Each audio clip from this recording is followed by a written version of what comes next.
ओम तत्सत। दाता याद है।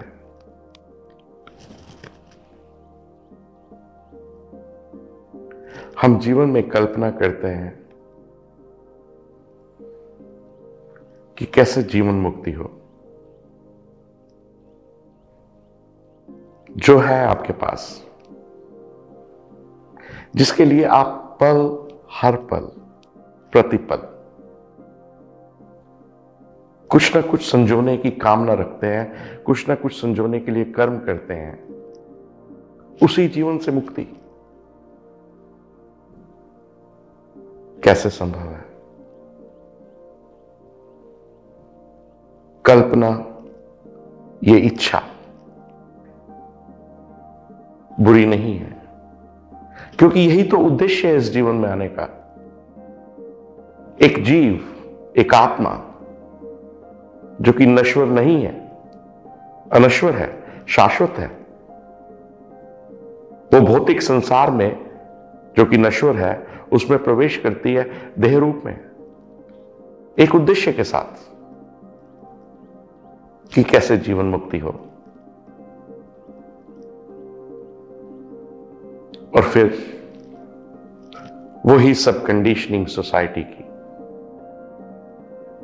आपको अपने ही उद्देश्य से दूर कर देती है। एकमात्र उद्देश्य जीवन मुक्ति, उसको आप कुछ भी नाम दें, एनलाइटनमेंट, मोक्ष, परमात्मा से मिलना, उसके गुण स्वरूप हो जाना पूरा का पूरा, कुछ भी नाम दें, वो कैसे संभव है? जब तक आपको इस जीवन में मुक्ति नहीं मिलेगी, आप जीवन मुक्ति की कल्पना भी कैसे कर सकते हैं?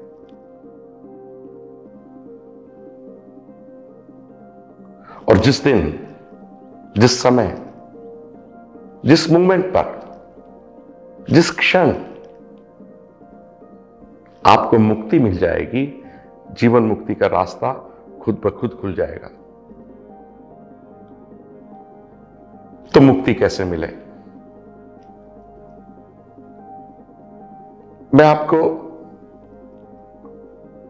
9 चरणों में, 9 स्टेप्स में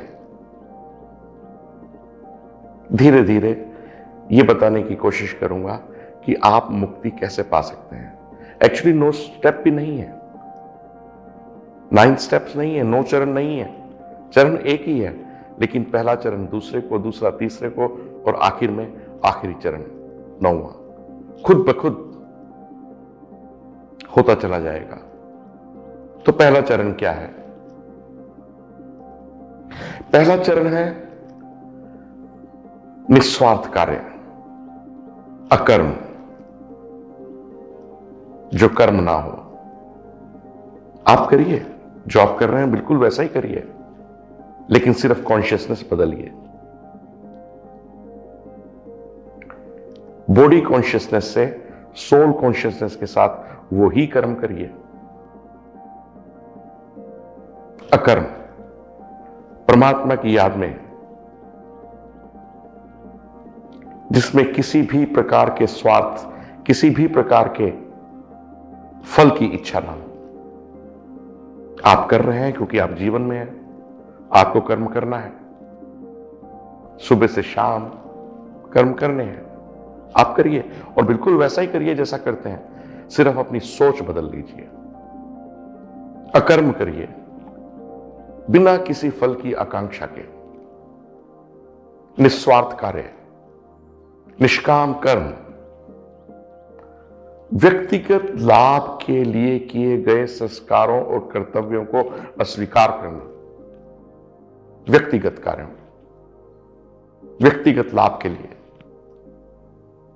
उन सभी संस्कारों और कर्तव्यों को अस्वीकार करना, और इसमें दोनों शामिल हैं, काम्य कर्म भी और निषिद्ध कर्म भी। काम्य कर्म मतलब आप कर्म करते हैं, अच्छे भी कर्म करते हैं, काम्य है, करने योग्य है, और निषिद्ध, निषिद्ध मतलब जो आपको नहीं करने चाहिए, जो आत्मा को, आपको अस्वीकार्य है। चोरी करना, झूठ बोलना, किसी को धोखा देना, किसी की बुराई करना। तो काम्य कर्म और निषिद्ध कर्म, ये दोनों उसमें समाहित हैं। व्यक्तिगत लाभ के लिए किए गए सभी प्रकार के संस्कारों और कर्तव्यों को अस्वीकार करना, वो निष्काम कर्म है, वो अकर्म है। बस एक पहला कदम। 9 चरणों में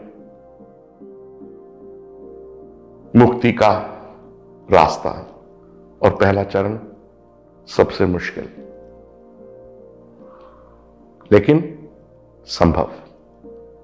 प्रयत्न कीजिए। कुछ भी कार्य करें, 1 बार, 2 बार, 3 बार, उस कॉन्शियसनेस के साथ, उसकी याद में वही करिए जो आपको करना है। बस अकर्म करिए, निष्काम करिए। तो आपको एहसास होगा कि दूसरा स्टेप, दूसरा चरण अपने आप सिद्ध होगा, स्वयं फलीभूत होगा। और वो दूसरा चरण क्या है? दूसरा चरण है मन से पापों का नाश होना। मन से पापों का नाश होना। जैसे जैसे आप इसको प्रैक्टिस करेंगे, निष्काम कर्म को, आप देखेंगे कि मन से पाप स्वयं ही नष्ट होते जा रहे हैं। और फिर स्थायी और अस्थायी के बीच एक दृढ़ भेदभाव पैदा होता है। जैसे जैसे मन से पाप निकलेंगे, जैसे जैसे मन पापों से मुक्त होगा, वैसे वैसे एक भाव पैदा होगा। किसी दूसरे चरण में वैसे वैसे एक भाव पैदा होगा, और वो भाव इतना सुंदर है, वो भाव इतना सुदृढ़ है। स्थायी और अस्थायी, स्थायी और अस्थायी के बीच का भेद,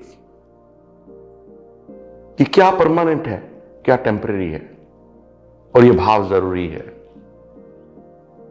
मुक्ति के रास्ते में इस भाव का बहुत महत्व है।